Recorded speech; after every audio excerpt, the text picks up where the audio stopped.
Dans ce 8e épisode du podcast Anne Delvraz, la cantine numérique de Brest, nous avons le plaisir de recevoir Mariannick Lebéchec, qui est maîtresse de conférences en sciences de l'information et de la communication à l'Université de Lyon 1 et co-responsable de l'URFIS de Lyon. Au menu de cet épisode, nous parlons du web régional breton et de la notion de territoire de marque, des ressorts non virtuels du succès des campagnes de crowdfunding, de l'open data et de l'open access. En réponse à la question centrale « Que fait le lecteur avec le contenu ?», cette spécialiste nous présente ses recherches dans lesquelles elle retrace les pratiques informationnelles et les circulations de l'information, tâches difficiles qui demandent de se pencher au-delà des métriques, sur des traces invisibles et sur les enrichissements produits par les lecteurs, qu'il s'agisse de sites web ou de livres électroniques. Bonjour Mariannick Lebéchec, merci beaucoup d'avoir répondu positivement à notre invitation. Bonjour Josquin, et puis merci beaucoup pour l'invitation. Tu es maîtresse de conférences à l'Université Lyon 1 et co-responsable de l'URFIST de Lyon. D'abord, je voulais te demander qu'est-ce que c'est qu'une URFIST ? Alors, c'est une unité régionale de formation à l'information scientifique et technique. Donc, en fait, on a un service interuniversitaire de formation aux enjeux, on va dire, de l'information scientifique et de la communication scientifique auprès des publics, donc qui sont les chercheurs, les enseignants-chercheurs, les doctorants, personnel d'appui à la recherche et professionnels de l'information. Et on couvre un périmètre assez large parce que nous, à Lyon, on va de Grenoble à Clermont-Ferrand, Dijon, voilà. Et ton domaine, ta spécialité, c'est les sciences de l'information et de la communication, domaine dans lequel tu as réalisé ta thèse en fait sur le web breton, le web régional breton. Alors qu'est-ce que c'est que le web régional breton? C'est une cyber-Bretagne? C'est juste des gens qui militent pour avoir un emoji BZH? Qu'est-ce que c'est? C'est pas loin, parce que pendant ma thèse, j'ai pas croisé l'emoji BZH, mais par exemple le point BZH, mais en fait, enfin, il y a la partie aussi chercheur, c'est-à-dire qu'on construit un corpus, et donc en fait, au tout départ, je suis partie un peu en me disant, je vais répertorier les sites en Bretagne ou qui parlent de la Bretagne, et en fait, il y en avait déjà beaucoup en 2006. Euh, et donc c'est devenu un travail assez important. Et puis à l'époque, on voyait beaucoup d'études où on prenait le nom de la ville, Rennes, Lannion, Quimper, Brest, et puis on regardait tous les sites qu'il y avait, les sites des institutions, les sites des entreprises, les sites des associations, et puis il y avait des classifications qui étaient faites comme ça, Donc pour une se rendre sorte compte qu'en fait il y avait... de calque en fait du Ouais, territoire sur le web. ouais. Et en fait, moi, au bout d'un moment, je me suis aperçue, mais ça marche pas. En fait, par exemple, je sais pas, j'avais un couple de sonneurs bretons. Enfin voilà, il y avait pas forcément une association, et pourtant ils avaient un site, pourtant ils mettaient de la musique. Enfin, donc au fur et à mesure, j'ai travaillé les catégories. Je me suis aperçue que ça fonctionnait pas. Je me suis aperçue qu'il y avait déjà beaucoup de personnes qui avaient monté des moteurs de recherche ou des annuaires sur la Bretagne. Donc il y avait un très bon référencement en fait des sites web bretons. Donc il y avait tout un travail qui existait déjà. Et donc moi donc j'ai collecté en fait à la main à peu près 600 sites web, et puis je suis allée voir aussi ce qu'on voyait pas trop aussi dans les analyses, c'était les liens entre les sites. C'est-à-dire il y avait toujours la page je sais pas, nos amis, ou et en fait on s'apercevait qu'il y avait des liens entre certains sites web. Donc moi j'ai commencé mon étude, enfin j'avais déjà un parcours en, en études celtiques, des langues celtiques, enfin j'avais déjà un parcours initial, et puis j'ai été aussi sonneuse en Bretagne, donc je connaissais un petit peu le, la culture, donc j'ai commencé à regarder les liens qu'il y avait entre les sites web, donc plutôt liens hypertextes, et donc du coup j'ai commencé à détailler un petit peu les sites, mais un peu moins du type crédibilité de la source, mais plutôt ils mettent quoi en fait les gens quand ils disent Mhm. qu'ils parlent de la Bretagne, ils mettent quoi en ligne. Et en fait, je me suis aperçue que par exemple c'était intéressant parce que pour dire qu'ils étaient de Bretagne, en fait tu sais à la fin des sites, tu as des .com, .fr, Ouais. .bis, .net, donc ce qu'on appelle des premiers niveaux génériques d'internet. Et en fait je me suis aperçue qu'il y avait des gens qui étaient en .bz. Et c'était marrant parce que BZ, je suis allée chercher, ça faisait Belize. Et donc, je les contacte, je leur dis, mais pourquoi vous mettez en BZ? Et ils me disent, ben, on n'est pas en point .fr, on est en point BZ. Voilà. Comme ça se rapproche de BZH Bretagne. Et en fait, de fil en aiguille, donc j'ai rencontré les porteurs du projet, enfin, ceux qui avaient monté les pétitions, hein, et puis ceux pour qui obtenir un essayaient en fait BZH. à un point BZH en fait, notamment parce que la Catalogne l'avait obtenu. Et ça c'était intéressant parce que en fait au début on calquait, enfin voilà ce que j'expliquais, on calquait un petit peu de se dire combien il y a de sites par ville, est-ce Mm. que on produit des sites, etc. Et là ça prenait une autre dimension qui était de dire bah finalement je suis dans un cyberespace si tu veux, enfin en tout cas un espace numérique, et en fait j'essaie quand même d'attacher mon site, enfin ma publication à un territoire qui est le Mm. territoire de la Bretagne. En fait, à une Et identité, quelque part, plus qu'à un territoire. C'est-à-dire, est-ce que, par exemple, un Nantais peut avoir un point BZH? Est-ce que un Breton de Montparnasse peut avoir un point BZH? et ben en fait, dans les conditions d'acceptation, en fait, dans le dossier, parce qu'il y a un dossier qui a été déposé auprès de l'ICANN, donc l'Internet Corporation for Assigned Names and Numbers, euh, et ben il fallait expliquer effectivement que c'était pas une dimension territoire. Donc là, c'est pour ça que moi j'ai travaillé avec l'association .bzh pour justement parler de cette notion d'attachement. Et par exemple, les Catalans avaient montré que ils avaient une diaspora très importante et donc que leur point 4 n'était pas uniquement une dimension territoriale, mais avait une dimension, euh, on va dire, Culturel? culturelle, Ouais. etc. Donc c'était bien aussi mes travaux, ça tombait un peu, enfin ça coïncidait avec la demande si tu veux, c'est que moi j'avais étudié pour montrer que voilà un site breton c'était pas forcément un site en breton. Voilà, Mhm. il y avait d'autres manières de montrer qu'on avait un attachement à la Bretagne parce que on met du contenu, pourquoi pas en breton, mais parce qu'on met un Gwenadu, parce que on met, enfin voilà, on a envie de montrer un attachement à la Bretagne et ça c'était intéressant de dire voilà, c'est pas uniquement pour les Bretons, c'est aussi pour montrer qu'il y a un lien avec la Bretagne. Oui. Et un autre point qui est assez intéressant, c'est que c'est pas quelque chose qui est décidé du haut, c'est quelque chose qui se dessine, voilà, qui converge, qui émerge à partir de la base, et qu'on retrouve dans d'autres de tes travaux, toujours sur ce que tu appelles un public invisible, hein, en fait, sur lesquels tu as par exemple travaillé sur le crowdfunding aussi, pour essayer Oui, de montrer qu'il n'y avait pas si j'ai bien compris, absolument cette verticalité de l'influenceur, hein, telle qu'on l'imagine un peu trop naïvement. oui, ça c'était intéressant parce que alors là je travaille beaucoup avec mon collègue Camille Alloin qui travaille sur l'e-réputation, sur le web affectif.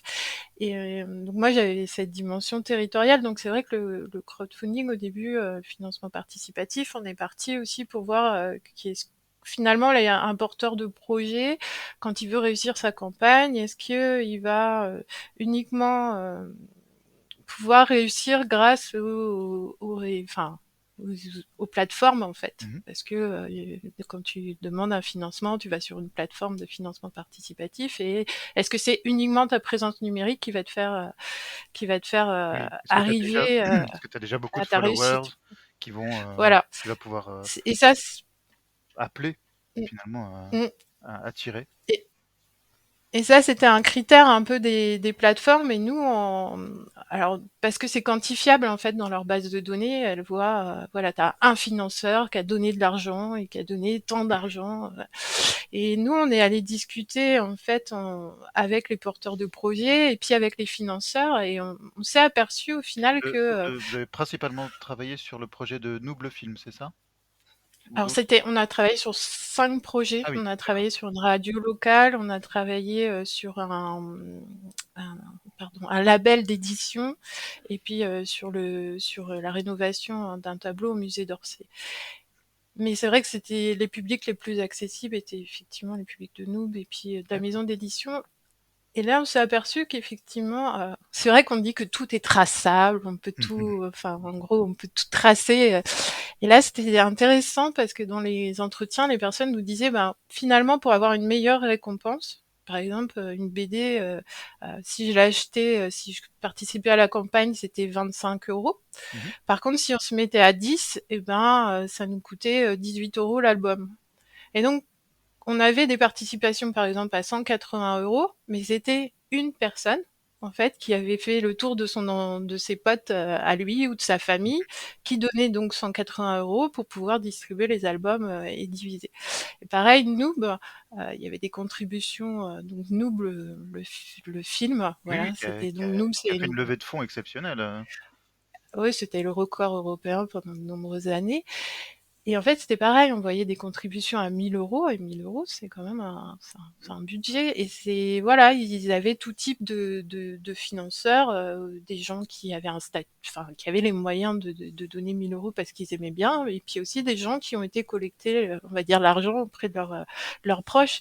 Donc c'est pas un financement finalement de nous, mais c'est un financement du financeur de nous. Oui, Et ça, c'est effectivement les publics invisibles en fait, c'est pas de dire que forcément. Alors moi, j'ai travaillé sur le politique au tout départ, et puis on s'est intéressé aussi au rôle des plateformes, où les plateformes, on a l'impression qu'elles agencent tout dans la participation, et on s'aperçoit effectivement que ça passe aussi par de la relation, on va dire, humaine, le vrai sens du réseau social, mais des personnes. et c'est vrai que c'est intéressant parce qu'on a, on a vraiment cette image en fait qui circule de ces influenceurs tout puissants qui sont courtisés en fait par les plateformes et que des plateformes vont aussi mettre en avant ou vont équiper euh, en compétences pour aller de l'avant et pour devenir en fait viraux, numéro un. Récemment, il y a eu toute une étude sur TikTok qui a montré comment en fait euh, cette plateforme jouait cette stratégie à fond. Oui, mais parce qu'ils standardisent aussi, enfin, nous, ce qu'on voit, en fait, au fur et à mesure des études, c'est que on a des professionnels de la com, qui vont, comprendre, en fait, le fonctionnement de la plateforme, et qui vont, finalement, parce qu'il y a des contraintes de la plateforme, vont parfois, essayer de contourner un peu les contraintes de la plateforme pour arriver à faire leur campagne de com. Mais on voit aussi, parce que nous, c'était des projets culturels, en fait, des personnes qui vont euh, enfin, monter en compétences dans la communication numérique, alors que c'est pas leur domaine, pour essayer de comprendre effectivement c'est quoi un taux de rebond, c'est quoi un taux d'engagement, comment la plateforme le définit, et est-ce qu'il vaut mieux que je mette une image, est-ce qu'il vaut mieux que je mette une vidéo parce que j'aurai une meilleure portée, etc. Donc ça, c'était intéressant aussi de voir eux comment ils prenaient, enfin, comment ils utilisaient en fait les plateformes, selon leur finalité à eux. Et surtout, comme on avait travaillé sur les territoires, nous, ce qu'on s'est aperçu, c'est que effectivement les plateformes, elles mettent des limites. Souvent techniques, la manière dont tu peux les utiliser, et en même temps les personnes, elles investissent ces plateformes, et pour attirer en fait leur public, elles travaillent beaucoup sur le visuel, en fait. Noob, tu le reconnais par un visuel. Et ça se rejoignait un peu mes travaux que j'avais fait pendant ma thèse, où effectivement il y a des signes, en fait, qui sont, enfin, des logos, des images, enfin, qui Mhm. permettent en fait à une institution, une organisation, un porteur de projet, en fait, de finalement marquer son territoire en ligne, en fait. Donc ça se rapproche vraiment d'une marque. Est-ce que on peut appeler ça une marque ou une proto-marque, quelque chose une marque amateur? Ouais, je- nous, enfin, oui, on parle de territoire de marque, mais en termes de signes, en fait. Parce que parfois, les organisations, si tu veux, par exemple, si c'est un emoji, c'est pas elles qui ont forcément défini l'emoji qui va être utilisé. Elles se rapprochent des emojis qui sont à disposition sur la plateforme. Mhm. Euh, si c'est le CNES, ça va être une fusée, et c'est pas forcément la fusée du CNES, c'est la fusée, tu vois, c'est pas un logo du CNES, c'est un emoji qui est à disposition sur la plateforme. Ouais. Donc il y a aussi Mais des formes c'est de mais bricolage. qui, Oui, exactement. Et tu disais que toi, ton entrée au départ, c'était plutôt une entrée politique. Et une autre partie de tes travaux, en fait, s'intéresse justement en particulier à la participation, à la démocratie participative, hein, que tu mets en relation avec l'open data. Est-ce que tu peux nous en dire un peu plus, hein? C'est des travaux qu'on a. Alors je vais peut-être dériver aussi entre open data et N'hésite pas, open science n'hésite parce pas. que c'est c'est mon poste maintenant actuellement. En fait, on a des fois des rencontres dans ces recherches et donc j'ai ma collègue de bureau qui avait commencé à regarder nosdéputés.fr, donc qui étaient donc les données de l'Assemblée nationale qui étaient collectées donc par une association, un regard citoyen qui éditait un site, donc Hmm. nosdéputés.fr. Où on peut voir l'activité écrite et orale, la taux de présence de chaque député. euh, c'est un site très très riche, ouais. Exactement. Et donc elle a regardé plutôt la présentation, la mise en chiffres en fait de l'activité du parlementaire. Et moi, enfin voilà, j'ai plutôt l'entrée sur qu'est-ce que font les gens, enfin que font les gens avec les médias. Et je me suis dit, bah, il y a des commentaires. Et moi, j'ai regardé en fait la partie commentaires du site, voir effectivement ce que les gens, pourquoi les gens utilisent, enfin ce qu'ils disaient quand ils écrivaient sur la plateforme.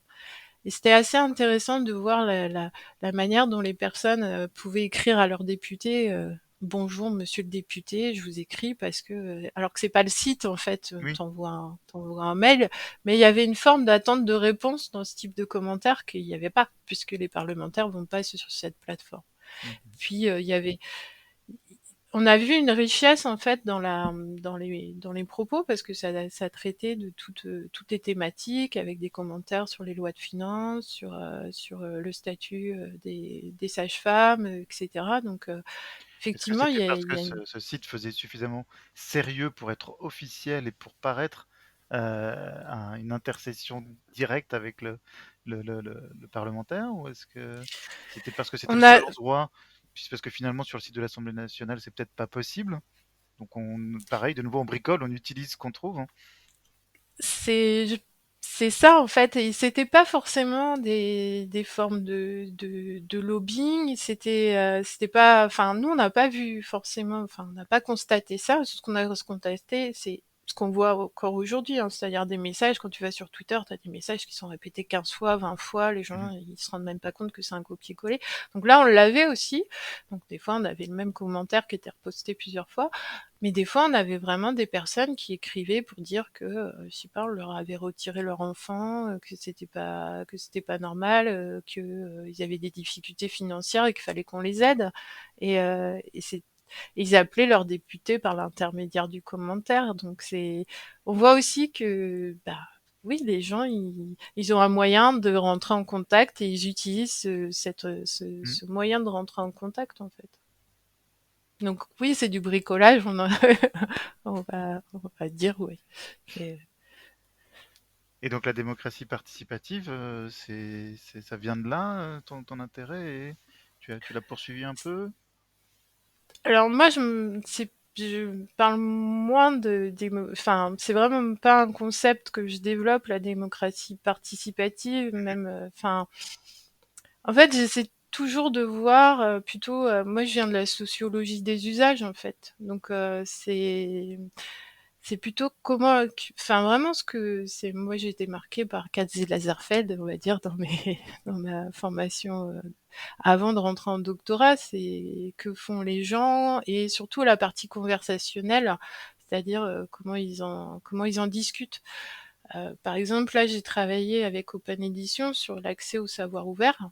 Donc, tu vois, open data, mais aussi dans le open access, parce que c'est de la publication scientifique, enfin, de la publication scientifique. Et c'était de voir, au-delà, en fait, de toutes les métriques qu'on peut avoir bibliographiques, enfin, on dit L'éco-citation. l'impact factor, des citations, etc. C'était, bah, quand il y a un lecteur qui vient, il fait quoi avec le Mmh. contenu? Et en fait, il n'y a pas de traces. Pareil, on est toujours sur des traces invisibles, c'est-à-dire des personnes qui vont venir, qui ont une situation, par exemple, de consultant en entreprise, qui ont un client, qui ont besoin d'une méthode, qui vont venir faire de la veille ici, et puis qui reprennent un petit bout d'un article scientifique de méthode, qui vont dire à leurs collègues, ben, tiens, il y a quelque chose qu'on pourrait utiliser. Ils citent ou ils citent pas l'article auprès de leurs collègues, mais c'est pas du plagiat, tu vois, c'est juste ils Mmh. s'inspirent, ils prennent l'idée et puis ils vont en faire quelque chose dans leur environnement professionnel. Et en fait, ça rejoint un peu ce que j'avais fait au tout départ sur le web breton, c'est-à-dire il y a des gens qui ont envie de communiquer, je sais pas, leur passion pour tel auteur, enfin ou pour la musique ou ce que tu veux, et qui prennent l'outil et qui vont produire du contenu qui au final dit que la Bretagne, elle est présente sur le web. Là, c'était la participation citoyenne. Enfin, je mettrais plutôt ça en termes de Mmh. participation. En fait, c'est des personnes, des citoyens qui viennent sur un site et qui commencent à écrire. À... Alors, le statut du commentaire, c'est un peu difficile à dire, mais ils essaient d'exprimer quelque chose. En tout cas, ils expriment, ils écrivent. Et là, c'est pareil, on a des personnes qui vont venir prendre du contenu, pas forcément s'exprimer, pas forcément laisser un commentaire sur un carnet de recherche, mais au final, qui vont en faire quelque chose dans leur contexte professionnel, dans leur contexte de loisirs, dans leur contexte. Enfin, Oui. en fait, Et c'est la conversation, on revient sur Tard, en fait. Voilà. Et c'est vrai que par rapport à ce qu'on... Alors, il y a des contraintes techniques et légales, puisque en plus avec le RGPD, on n'a pas, on a de moins en moins de possibilités de suivre sans leur consentement éclairé ces usages. En même temps, de toute façon, il y a il y a ça n'a pas du tout la dimension, le nombre de personnes ou la dimension de ressources que peuvent avoir les grandes plateformes qui, elles, vont suivre le moindre déplacement du pointeur de souris et pouvoir l'attribuer en fait à une catégorie socio-professionnelle. Et en même temps, il n'y a pas grand-chose à leur vendre non plus. Donc finalement, toute la logique pour laquelle a été construite en fait, pour laquelle il faut justement défendre en fait ce citoyen, ici n'est pas, elle tombe à côté quelque part. Et du coup, comment toi tu as réussi à retracer en fait ces pratiques, ces circulations? Comment j'arrive à tracer les circulations, en fait Bah oui. Alors, oui. Alors, mais moi, je m'intéresse vraiment au contenu et encore plus restrictivement à certains signes en fait dans les messages. C'est-à-dire pas quasiment pas le message en entier. Ça va être plutôt la partie emoji, la partie image. Donc déjà, ça c'est un élément, un point important. Et puis le deuxième, c'est que effectivement, quand on a fait le crowdfunding, on n'a jamais su si la personne, c'était le numéro 405 dans notre base de données. Mhm. Alors, on sait qu'elle a contribué parce que c'est le porteur de projet qui nous a dit, bah voilà, nous on a un contributeur, mais en fait ils se connaissent en fait, et ça le truc en fait, Ouais. c'est que De nouveau, on revient finalement c'est à un vrai réseau social. exactement. Donc ils se sont connus parce que c'est un contributeur, ils se sont parlé, ils savent qui c'est, etc. Enfin voilà, donc ou parce qu'ils font partie du même club ou ce que tu veux. Donc effectivement, on arrive par là, et c'est la même chose pour la contribution sur Open Edition, c'est-à-dire qu'on est parti des personnes, on leur a fait un appel à la candidature, les gens se sont manifestés et puis après, c'est de fil en aiguille. Les gens répondent, se Mhm. connaissent, tu lances des appels. Donc là, en fait, au final, tu confrontes pas la personne directement avec ce qu'elle fait, parce que sinon, là, il faudrait qu'elle te dise j'arrive tel jour, et puis tu suis vraiment, tu traces ce qu'elle fait. Nous, on pourrait faire comme ça, en fait, des Mhm. espèces de confrontation aux traces, mais méthodologiquement, c'est aussi des infrastructures de recherche à développer. Enfin, on n'en est pas encore là pour tout le monde, en fait. Ouais. Et du coup, ce travail-là, tu l'as fait également avec le livre numérique.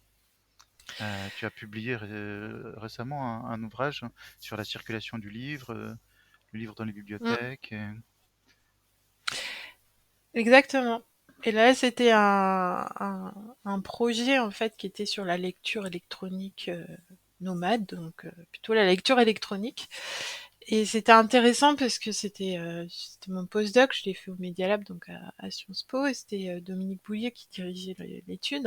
Et il nous a dit, à l'époque, on était 2010, 2011, 2010-2011, le livre numérique, c'était, enfin, la part de marché, elle n'était pas comme actuellement. Enfin, les grands débats à l'époque, c'était de savoir si les gens ils pouvaient lire sur liseuse parce Mhm. qu'ils étaient astigmates ou ce genre de choses. Et là, c'était de dire, mais comment un livre, quelles sont les propriétés du livre papier qu'on n'a pas vu en fait, qu'on n'a pas renseigné, qui ferait qu'on le perdrait avec le numérique. Et c'était par rapport au collectif pédo qu'ils avaient fait ça sur le document. Et là, c'est Mhm. un peu le même principe hein, de dire qu'est-ce qu'on perd avec le numérique du livre. Et là, c'était pareil, c'était hyper intéressant parce qu'on est parti vraiment des pratiques en se disant bah où est-ce qu'on parle du livre, où est-ce qu'on échange des livres. Donc on a vraiment été par exemple dans des clubs de lecture, on a été dans des bibliothèques, on a été dans des braderies, on a été enfin, on a vraiment exploré. Moi, j'ai passé des heures dans des cinémas devant des boîtes à livres en attendant qu'il y ait un lecteur qui prenne un livre. Et là, tu lui sautes dessus. Et Ah, en fait, qu'est-ce que vous faites? voilà. Bon, j'ai attrapé froid et j'ai pas réussi à trouver de lecteur qui passait. Mais voilà, on a des boîtes à livres. Maintenant, on en voit partout, dans tous les visages. Et ça, c'était intéressant, c'était de voir, en fait, il y a une circulation physique du livre. C'est-à-dire qu'on troque des livres, on échange des livres dans les selles, hein. T'as 10 grains de riz, t'as 3 livres de cuisine, enfin, donc il y a un échange du livre où on va pas te dire si le livre il est bien ou il est pas bien. Voilà, t'as 10 livres ou 3 livres et t'as 10 grains de riz, voilà. Mhm. Et puis, il y a tout le livre qui va être enrichi par le commentaire. Et là, on est tombé, effectivement, à l'époque où les blogs, il y en avait beaucoup sur le web et où il y avait beaucoup de lecteurs qui allaient parler du livre, mais pas dans la forme littéraire. En fait, c'était marrant parce que quand j'allais dans les clubs de lecture, il y avait toujours les anciens profs de français qui faisaient les grands commentaires de texte, et puis il y avait le lecteur qui disait bah j'aime pas. Ouais. Voilà, c'était à peu près sa seule critique littéraire. J'ai bien aimé. Ouais, le personnage j'ai trouvé sympa. Il disait mais nous on peut pas prendre la parole parce que on n'a pas cette analyse. Et en fait, avec les blogs, c'est ça qui était intéressant, c'est que les gens ont commencé à faire circuler le livre par rapport au ressenti, par rapport Mhm. à ce qu'ils reconnaissaient dans l'histoire, etc. Oui, Et puis donc, on a pouvoir les documenté mettre en série aussi, justement avec la forme blog. exactement, et puis faire des collectifs. Il y avait beaucoup d'échanges de livres, de clubs qui étaient plus dans des clubs littéraires, enfin attachés à des bibliothèques et qui allaient proposer leur propre club de lecture, on va dire, et ils échangeaient des livres. Donc on s'est aperçu effectivement la partie conversationnelle, la partie aussi j'envoie un livre et puis je mets un cadeau avec, je mets je vais mettre des confiseries en même temps que j'envoie mon livre parce que c'est Mhm. le thème, je sais pas, de la Saint-Valentin ou ce que tu veux. Donc on s'est aperçu qu'il y avait un enrichissement du livre et ça, si tu regardes un livre numérique, c'est quand même moins.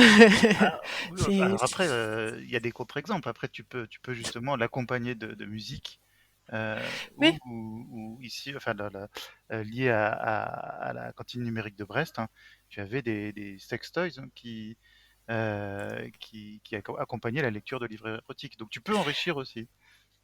oui, mais c'est pas, en gros, c'est possible, mais les trois, enfin, beaucoup de livres numériques sont même pas des EPUB, sont des Mm. PDF encore Ouais. aujourd'hui, donc même à lire sur liseuse, sur tablette. Par contre, ce qui était très intéressant, et déjà nous, ce qu'on a vu, c'est la version audio du livre. Et là, je regardais des chiffres du syndicat national de l'édition, on voit quand même que le livre audio prend une part en fait dans ce qu'on appelle le livre numérique, le format audio prend une part importante. Et ça, on l'avait déjà vu en fait, le fait d'écouter un livre, le fait d'écouter des on avait déjà cette matière-là en fait Mhm. sur la partie le livre et sa circulation en fait en version papier. Oui, et puis là, donc la version audio permet de lire complètement autrement, de lire par exemple en conduisant, de lire à plusieurs en même temps, donc des formes de partage complètement différentes. Exactement. De lire, enfin oui, d'écouter dans les transports en commun, effectivement, on a des pratiques qui sont moins liées, effectivement, au fait d'être dans son lit le soir en train de lire son bouquin. Avec sa bouillotte et sa couverture. J'ai cru voir également que au départ, tu avais aussi donc travaillé les musiques actuelles, hein. Est-ce que c'est quelque chose que tu fais encore? Qu'est-ce que... Alors, ouais, alors comment dire? Il y a un petit biais dans l'entrée de la musique actuelle, c'est que Ouais, j'ai travaillé en fait à mon poste précédent. On a toute une histoire quand on devient chercheur avec les années. J'étais dans un institut d'administration des entreprises et dans une équipe qui était spécialisée plutôt sur l'intelligence économique. Mais ça rejoint un peu le crowdfunding. Je vais ah, expliquer pourquoi il y a un lien. Mais en fait, à l'époque, enfin, de toute façon, tous les acteurs de la culture, on sait qu'il y a moins en moins de financement de la part, enfin, des institutions, que ce soit l'État, que ce soit, enfin, voilà. ouais, Ouais, des engagements ils sont de de plus en plus longue durée, ouais. ouais. Voilà. Et comme nous, en recherche, ils sont beaucoup sur des appels à projets. Et en fait, c'était le collectif des musiques actuelles, donc de la Vienne et des Deux-Sèvres, qui avait décidé de rentrer dans des expériences d'intelligence économique, notamment de veille d'information, de partage d'informations, à partir en fait de la collecte d'informations, parce que des fois ils s'apercevaient que, je sais pas, pour financer un ampli, etc., ils auraient pu répondre à tel appel à projet, et donc ils voulaient structurer leur veille. Et donc nous on a étudié plutôt les pratiques informationnelles des personnes qui étaient par exemple des personnes d'une association qui étaient secrétaires, qui étaient, enfin voilà, qui étaient pas des personnes de la veille, qui étaient Mhm. parfois des personnes qui avaient pas non plus un bagage universitaire. Ça, c'était très intéressant en fait de comprendre en fait déjà d'une part comment ça se mettait en place la recherche de financement. On n'était pas sur le crowdfunding, hein, on parlait vraiment de répondre à des appels à projets, donc ça c'était un premier point. Donc je l'ai vu après avec le Mhm. crowdfunding. Et ensuite, c'était très intéressant aussi de voir comment les personnes acceptaient ou non de partager l'information. Comme c'est dit, dans les clubs de lecture, il y a des gens qui prenaient pas la parole parce qu'à part dire j'aime pas un livre, ils Mhm. savaient pas dire grand chose Ils se d'autre. sentaient pas légitimes et... Exactement. Et là, dans les processus de veille qu'ils essayaient de créer collectif, c'était pareil. C'était de dire, oui, mais si j'ai repéré quelque chose et si je l'écris mal dans un mail parce que je fais des fautes Mhm. d'orthographe, quelle va être ma crédibilité? Est-ce que c'est légitime? Est-ce que ça va intéresser les autres? Et on avait les mêmes processus enfin, les mêmes blocages, on va dire, à partir du moment où je dois dire à l'écrit ce que je pense d'un livre ou ce que je pense d'une info que j'ai relevée sur le web et que je pourrais faire passer par mail auprès de mes collègues, ben, je vais pas oser le faire. Mhm. Et on voyait les mêmes processus. Enfin, moi, je voyais la même chose en fait dans les pratiques plutôt de lecture et d'écriture en fait. Et le numérique laisse des traces pour le coup. Là, à un moment, j'ai écrit quelque chose sur un livre, j'ai écrit quelque chose sur une info. D'accord. Merci beaucoup, Marianne Lebèchek. Si des personnes qui t'ont écouté veulent suivre ton actualité, tu es sur un média social, tu as un blog. Comment on suit, comment on te contacte, hein, comment on suit ce que tu fais? Ben, Twitter, @marielebéchec. Après, j'ai un carnet de recherche qui s'appelle Terre numérique avec un C à la fin, .hypothèse.org. Et puis sinon, je suis sur LinkedIn. Voilà. D'accord, Très bien. Merci beaucoup. Merci. Voilà. J'espère que cet épisode vous aura plu et que cette intervention vous aura intéressé. Comme d'habitude, vous pouvez nous envoyer vos commentaires et suggestions, soit sur cet épisode en particulier ou sur le podcast en général, par email à coucou@lacantine-brest.net ou sur le Twitter @Andelvraz.